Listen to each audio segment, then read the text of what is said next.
À travers cette vidéo, je souhaiterais que l'on aborde le sujet de la caféine, la consommation de café, surtout dans le milieu de l'entrepreneuriat. Je ne suis pas en train de dire que le café n'est pas utilisé dans d'autres domaines, c'est précisément ce domaine que je veux baser aujourd'hui. Beaucoup d'entrepreneurs pensent que, afin d'obtenir de l'énergie, il faut chercher à pousser un système qui est surchargé, alors que la réalité, c'est que le système, s'il n'est pas en équilibre, il n'y a pas une base solide qui puisse être utilisée. Dans cette vidéo, j'aimerais te partager pourquoi est-ce que j'ai commencé à consommer du café, dans quel objectif, pourquoi aujourd'hui à travers cette vidéo, je cherche à prendre un engagement public que je ne vais plus en consommer. Et je vais te partager également l'aspect des points négatifs des personnes qui consomment et quels sont les bénéfices d'arrêter. Une des premières choses que je veux que tu comprennes, si tu comptes continuer à consommer du café, c'est qu'il faut que tu consommes ton café de la bonne manière. Je vois tellement de personnes, peu importe le domaine, consommer du café au réveil alors qu'ils n'ont même pas encore leur système qui est opérationnel à 100%.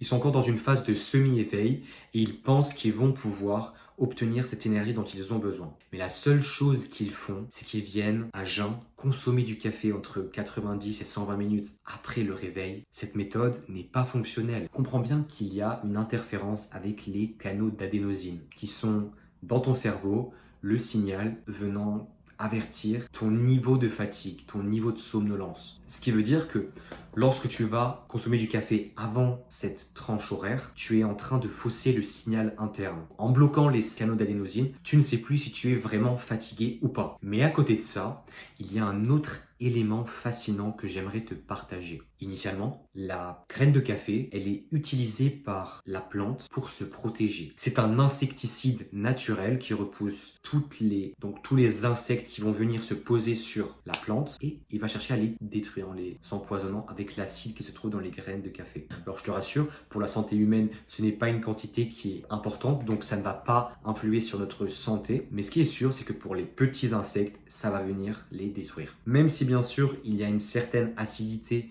que l'on va retrouver si tu consommes du café à jeun. Et j'en parle en connaissance de cause parce que j'ai plusieurs fois consommé du café à jeun et j'ai bien vu comment est-ce que je me sentais mal par la suite, étant donné que tu es en train d'agresser ton système. Mais ça, on va le voir après. J'aimerais que tu réalises un autre point important. La sensation que tu ressens lorsque tu vas consommer du café, cette sensation d'énergie, c'est surtout un stress physiologique que tu es en train de créer en toi. Donc le stress physiologique qui va se manifester à travers le cortisol, l'adrénaline, c'est une énergie qui est là pour t'amener à survivre face à un danger potentiel. Dans le passé, on utilisait donc le stress pour survivre à un prédateur, que ce soit une bête qui voudrait nous attaquer afin de nous tuer. Aujourd'hui, ce n'est que du stress perçu. Donc en prenant cette stimulation artificielle qui est le café, la seule chose que tu es en train de faire sur le long terme, c'est que tu es en train de créer une dépendance, une forme d'addiction, que bien sûr il y a un lien avec le système dopaminergique parce que toute addiction a un lien avec les neurones à dopamine. Tout ce que tu es en train de faire, c'est chercher à fonctionner avec quelque chose. Et en prenant l'habitude de consommer cette substance pour réguler ton énergie, tu es simplement en train de mettre ton système nerveux en état sympathique. Et le mot sympathique, il peut porter à confusion parce qu'on pourrait penser que c'est quelque chose qui est sympathique, mais ce n'est pas sympathique du tout. Le fait de se mettre en mode système nerveux sympathique, ça va mettre ton corps dans un système où tu vas être en combat ou en fuite. Tu vas être dans un stress beaucoup trop important pour ton niveau normal et ça ne va pas te permettre d'être fonctionnel et opérationnel. Et maintenant, tu peux te dire, pourquoi est-ce que moi, je voudrais prendre du café alors que je suis jeune, j'ai 20 ans, je suis en pleine forme. Qu'est-ce qui m'amène aujourd'hui à prendre du café? Est-ce que le café est la seule solution pour avoir une bonne énergie qui va amener les résultats que tu recherches dans ta vie? Eh bien, j'ai un petit peu été confronté à ce que l'on peut croire dans le domaine de la productivité, la hustle culture, où tu cherches tout le temps à être productif. Et au fur et à mesure, ce qui s'est passé, c'est que moi maintenant, je prends du café depuis environ plus de 7 mois et demi. Ce que je peux te dire dès maintenant, c'est que la caféine ne m'a jamais aidé à être plus productif. La seule chose qu'elle a créé en moi, c'est un état de déséquilibre dans lequel je ne me sens pas bien. Une des seules pratiques qui m'a amené à avoir une meilleure concentration, c'est la levée de poids lourds à à la salle de sport,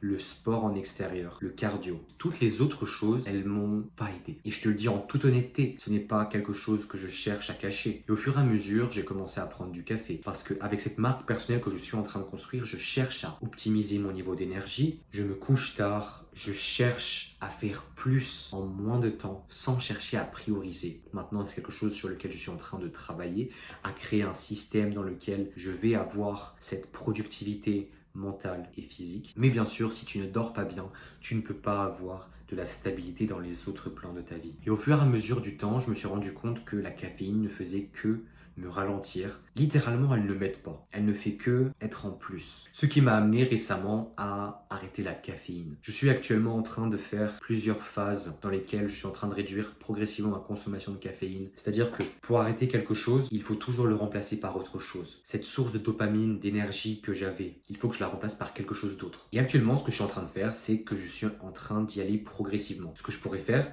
c'est y aller d'un seul coup en coupant tout le café qui est possible. Mais en ayant fait une rétention séminale d'un seul coup, en ayant arrêté tout de suite, j'ai bien vu les dégâts que ça m'a fait pendant des semaines où j'ai eu la phase de flatline. Et ce n'est pas quelque chose de très agréable. Il faut quand même l'admettre que le système humain fonctionne par progression et non par résultat ascendant, comme le voudrait l'ego. Non, ce n'est pas ce que j'ai décidé de faire. J'ai décidé d'arrêter progressivement. Parce que laisse-moi te dire quels seraient les effets si tu décides aujourd'hui d'arrêter la caféine. Ça va être une liste non exhaustive que je vais te donner. Mais sache que ces quelques éléments, tu peux les avoir. Un des premiers éléments, c'est lié avec le sommeil. À cause de la caféine que tu consommes sur une base journalière, tu ne peux pas contrôler ton réveil et ton endormissement. Parce que la seule chose que tu es en train de faire, c'est décaler, dérégler ton système qui est constitué de plusieurs sous-systèmes, notamment le cycle circadien, celui qui est basé sur le cycle du soleil. Et concrètement, comme le café a une demi-vie de plus ou moins 6 heures, ça veut dire que si, imaginons, tu décides de consommer du café à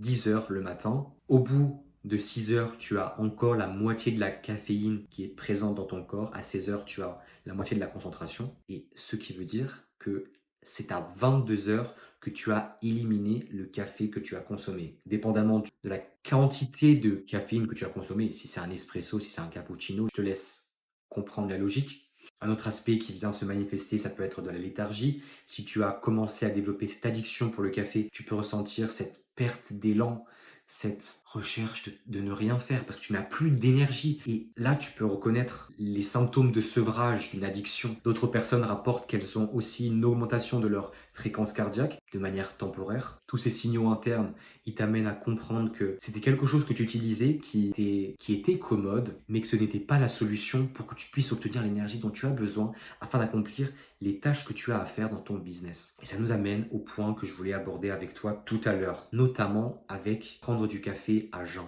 L'estomac est considéré comme le deuxième cerveau. Et une des choses que je veux que tu réalises, c'est que ton intestin est celui qui produit la majorité, presque l'entièreté de ta sérotonine, une des hormones du bien-être qui est sécrétée uniquement par les bactéries que tu possèdes. Le microbiote intestinal, qui est l'ensemble des bonnes et des mauvaises bactéries. Les mauvaises, sans elles, il n'y a pas d'équilibre qui peut être fait dans l'intestin. Donc tu ne peux pas seulement avoir les bonnes bactéries. À l'instar du yin-yang, où on va avoir une énergie d'ordre et de chaos, le blanc et le noir, masculin, féminin, il faut qu'il y ait les deux afin qu'il y ait l'homéostasie qui puisse se faire. Et à travers toute cette consommation de café, je me suis retrouvé à ressentir énormément d'inflammation.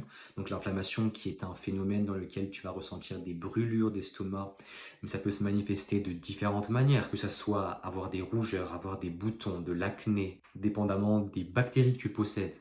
Donc on cherche à consommer quelque chose qui ne nous est pas avantageux, simplement pour vouloir faire toujours plus. Alors que moins, c'est plus. Et que plus, c'est moins. Ces phrases très simples et intuitives que je peux prononcer très facilement ont un sens très profond. Et j'estime aujourd'hui que enlever la caféine de ma vie sera une des meilleures décisions que je peux prendre aujourd'hui dans ma vie. Je ne suis pas en train de dire que je vais potentiellement arrêter de le consommer de manière occasionnelle, mais ça ne va plus être une source qui va m'amener la productivité, l'énergie que je recherche. C'est un stimulant, ce n'est pas quelque chose qui t'amène les résultats que tu veux avoir dans ta vie. C'est quelque chose que tu prends en plus, c'est un outil qui est désorienté de sa fonction principale. C'est une boisson, ce n'est pas un outil de productivité. Alors avec cette vidéo, j'espère que tu as appris des choses. Moi c'est Théodore, je suis là pour t'aider à optimiser ton énergie, ton focus, ta clarté mentale, ta productivité. Tu souhaiterais me proposer, les commentaires sont ouverts, je lis tous les commentaires. Prends soin de toi, je te dis à la prochaine.